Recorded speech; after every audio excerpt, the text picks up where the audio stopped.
Thank you so much. Thank you for waiting. I had a lady on the line here who said, "You're late." I'm sorry, man. The weather was pretty bad up there in New Jersey. It wasn't as beautiful here, so we got on the ground for a little while. So I'm sorry we couldn't get up in the air and get here a little bit sooner. I know you all have been waiting out here a long time for me, and I appreciate you doing it. But I know you're not just waiting for me. I know what you're waiting for is 18 days from now when Mitt Romney and Paul Ryan are going to change America for the better. Now, you all may know I'm an old prosecutor. And, you know, those old habits die hard.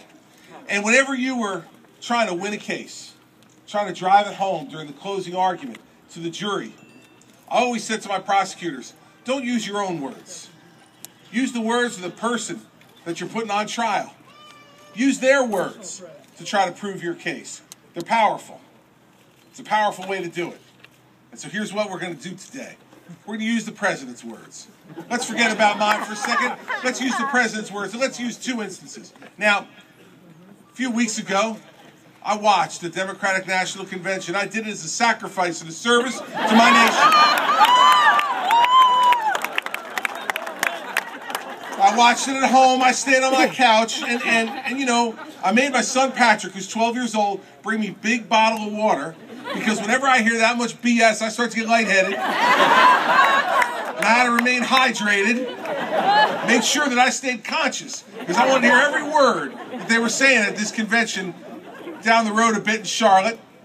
And let me tell you what one of the most amazing things I heard them say was, the President of the United States Party, at his convention, said the following words. Now, I want you to listen carefully.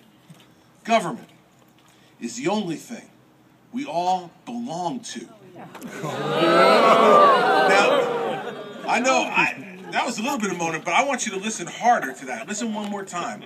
Government is the only thing we all belong to. Well, now listen, I'm from New Jersey, and there's 700,000 more Democrats than Republicans, and it's a blue state, and it's a tough spot to be a conservative Republican. But even in New Jersey, we were taught growing up that we don't belong to government. The government belongs to us.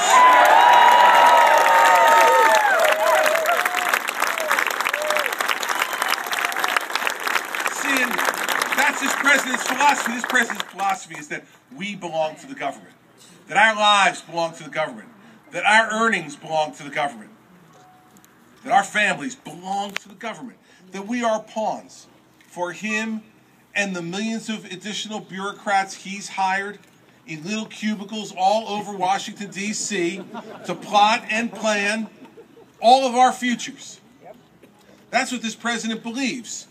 That statement can't mean anything else other than that we belong to the government. I mean, government's the only thing we all belong to. I mean, I don't understand what else that could mean.